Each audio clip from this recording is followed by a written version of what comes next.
Make. Bam. Morning everyone. Thank you for watching my vlog. Today's vlog we're gonna go over the Bmw project. Finally here back at the facility, and as promised, I will deliver today's vlog. Morning Lena. How you doing?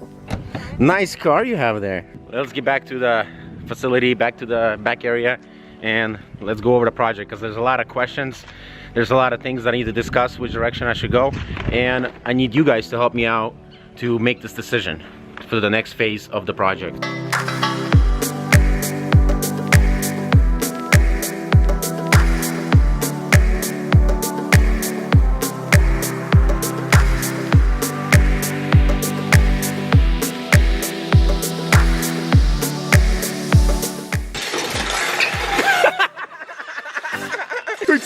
Wow.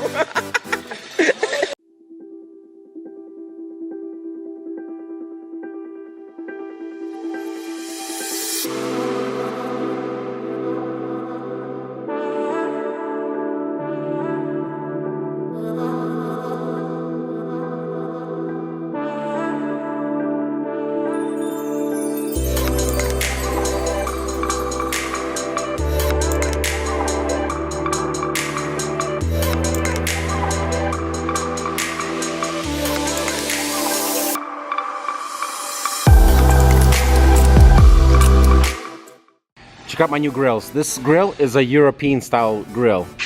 What the difference is, let's take a look. Okay, so this is the original grill. Now check it out. So this is what grills I got. Okay, so this is the original and this is the Euro ones. You see how this is flat right here?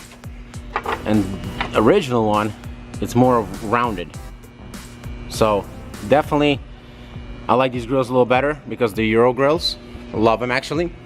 So now let's talk about what I want you to do next year. So obviously, the car is ready to go into a paint shop and, you know, to get all primed out. Let me put this down. So as you can see, I still have Bondo here. I need to sand this down, sand this part down with a fender. This area already fixed up. It was all dented. So also fix this right here. You can see that this was primed, and I need to fix this fender right over here. See all the Bondo work right here that I actually did. So my question is to you guys, as for the next vlog, next phase, do you guys think that I should do the Bondo and the sanding and the priming myself, and even maybe painting the car myself? Which I can build a booth, paint booth, or I can actually take it to my my buddy's paint shop and spray it there. But here's the thing, I haven't painted a car since probably 2006 or 5, so I'll definitely have to catch up, learn, research how to properly to do at least half a decent job. I'm not a professional at it, but it will be a fun experience to prime the car and to spray it myself, because it will be a valuable lesson for me and probably a valuable lesson to all you viewers out there to see how it's really done. So I need you to comment below, let me know if you guys want to see me sand the car down and prime it myself and make an attempt to paint it, or should I go ahead and take it to a paint shop and let them do all the work. That's one thing. Second thing, let's talk about the bumpers. This valance that I have right now is a newer valance. It's not the Type 1, it's a Type 2 valance, which usually goes the plastic bumper on top, which fits cool for the front. The problem that I am having though is for the rear. Remember I bought the bumper for the rear? And the bumper in the rear, it does not fit because it's a Type 2 bumper and I have a Type 1 E30. So the plastic bumper is too long for this area.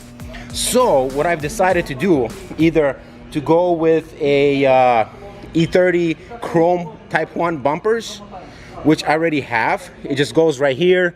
It looks kind of weird because it's really long, sticks out. I'm gonna put a photo of it. This is how it looks like. This is the original look of my car.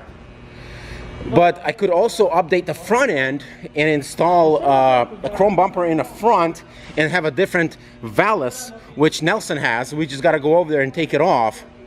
And that means that I don't have to purchase another bumper for the rear. I have my Type 1 bumper. I'll use the Type 1, which I'll purchase from Nelson. We'll have a nice front fascia. It will be like a little chrome bumper comes out far, and then it will be nice fascia. Here's the picture of how it looks like, which I think will look really good too. The second option, I can keep the valance the same how it is and install Euro bumpers. Euro bumpers are very smooth. Here, let me show a photo of a Euro bumper setup. This is what it looks like. The thing is with that though, I gotta find Euro bumpers, which I've talked to a couple guys on Instagram, E30 guys, and they do have them. You can find them. It'll be really nice, small, nice look in the rear, but it'll look a lot better than the Type 1 bumper that I have. But the only thing is with that, I gotta spend more money on it, which I can, but do I really want to do that right now? That's the question. Guys, comment below. Let me know what you guys think. If I should go with a original setup that I already have, just buy the front bumper from Nelson and the nice little ballast that goes underneath. It'll look pretty sweet, especially with my chrome wheels. It'll be all chromed out. I think it'll look legit. I'll save money on it. With the chrome bumpers, it's gonna cost me probably 600 bucks for both bumpers, maybe even 750 around their area. And plus I need to get, yeah, I think that's the price range right there. So guys, comment below, let me know what you think. And for the next vlog, we'll go ahead and get the part welded on what I wanted to weld on in this vlog. Just didn't have time to do it today. This is just kind of like a vlog for you guys to let me know what you guys think, which direction I should go. I really need to understand that if I'm gonna spray the car myself, if you guys want to see that, if you guys want to see me, you know, do some more bonder work, prime the whole car out, I'll do that, and it'll be a lot of fun. It'll be more vlogs, or I can go ahead and let R&R Auto paint the car, take care of the rest, make it look professional. Of course, it's gonna cost me more money, but it will be done right. Comment below, let me know what you guys think, and I'll see you in the next vlog. Peace out, A-Town.